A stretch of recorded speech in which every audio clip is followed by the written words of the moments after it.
আমার গ্রামের বাড়িতে চলে আসছি এত এত জিনিসপত্র নিয়ে। এই বাড়িতে আসলেই না শান্তি শান্তি লাগে, এত সুন্দর পরিবেশ মাশাআল্লাহ। চারিপাশে একদম গাছগাছালি দিয়ে ভরা। কয়েকদিন হলো আবহাওয়াটা একদম ঠান্ডা ঠান্ডা, খুবই সুন্দর পরিবেশ। নতুন বাসায় ওঠার সময় যে জিনিসগুলো আমাদের একদমই দরকার নাই সেই সব জিনিসপত্র আমরা এই বাড়িতে নিয়ে চলে আসছি। আসলে এই বাড়িটা আমার এতই পছন্দের। বাড়িতে শুধু একটাই ঘর, যদি 3-4টা ঘর থাকতো তাহলে হয়তো পরিবারের সবাই মিলে আমরা এইখানেই চলে আসতাম। আমার এই ছোট্ট বাড়িতে একটাই টিনের ঘর, আর ঘরের মধ্যেও এই অবস্থা। এখন এই জিনিসগুলো গোছাতেও আরো কয়েকদিন সময় লেগে যাবে। সবকিছু সুন্দর করে গোছাবো, আর যে জিনিসগুলোর একদমই দরকার নাই সেগুলো ফেলে দিব। আমাদের এই বাড়িতে কিন্তু সবকিছুর ব্যবস্থা আছে, যেরকম থাকার জন্য ঘর, বাথরুম, টয়লেট, পরিষ্কার পানির ব্যবস্থা। মাঝে মাঝে মনে হয় আর 2-1টা ঘর বানিয়ে পরিবারের সবাই মিলে এইখানেই চলে আসি। একবারে এখানে শিফট হয়ে যাওয়া তো আর সম্ভব হয় না, তাই যখনই মন চায় তখনই চলে আসি। আমার বাড়িতে 2টা লিচু গাছ, দেখো মাশাআল্লাহ কত লিচু ধরছে। তবে সব লিচু বাদুর খেয়ে ফেলতেছে, তাই নেট দিয়ে দিচ্ছি লিচুগুলোতে। আসলে মানুষ না থাকলে বাড়ির যত্ন থাকে না। তারপর আমরা সব সময় চেষ্টা করি যখনই একটু সময় পাই তখনই এখানে চলে আসার। আর এই বাড়ির গাছপালার সবচেয়ে বেশি যত্ন নেয় আমার শ্বশুর আব্বু। আব্বু রেগুলার না আসলে এই বাড়িটা এতদিনে জঙ্গল হয়ে যেত। এই যে দেখো নিজের বাড়ির নিজের গাছের কাঁচা মরিচ, মরিচগুলো একদম বড় বড় হয়ে গেছে, সেজন্যই তুলে নিচ্ছি।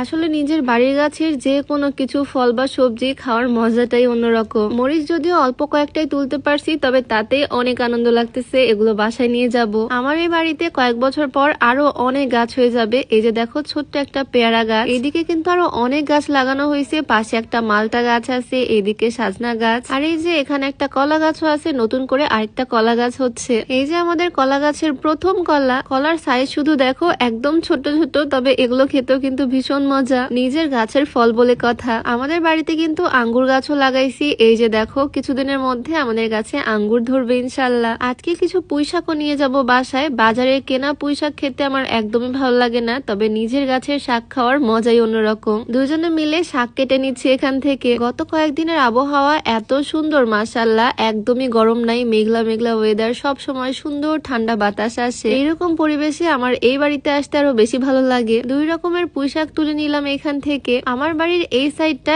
একদমই খোলা, এই সাইড থেকে সুন্দর বাতাস আসে। দেখে তো মনে হচ্ছে এই জায়গাটা সুন্দরবনের খাল। 2 দিন আগে এখানে এই অ্যাকুরিয়ামটা সেট করছিল। এখানে অনেকগুলো মাছ আছে, মাছগুলোকে প্রত্যেকদিন খাবার দিতে হয়। আচ্ছা, তোমাদের কাছে আমার এই বাড়িটা কেমন লাগে বলো তো? আচ্ছা, ভিডিওর মাঝে এই স্লিমিং টিটা আমি তোমাদেরকে দেখিয়ে দিচ্ছি, যেটা আমার প্রায় ভিডিওতে আমি দেখাই। শুধুমাত্র 2 বেলা এই চাটা খাওয়ার মাধ্যমে তোমাদের ওজন কমবে ইনশাল্লাহ। ওজন কমানোর এই চা তোমরা পেয়ে যাবা বিউটি বাই লিম ফেসবুক পেজ থেকে। পেজটা আমার ডেসক্রিপশনে মেনশন করে দেওয়া থাকবে, হোয়াটসঅ্যাপ নাম্বার স্ক্রিনে দেওয়া থাকবে। আমার নিজের গাছের শাক, টমেটো, কাঁচামরিচ সবকিছু ব্যাগে করে নিয়ে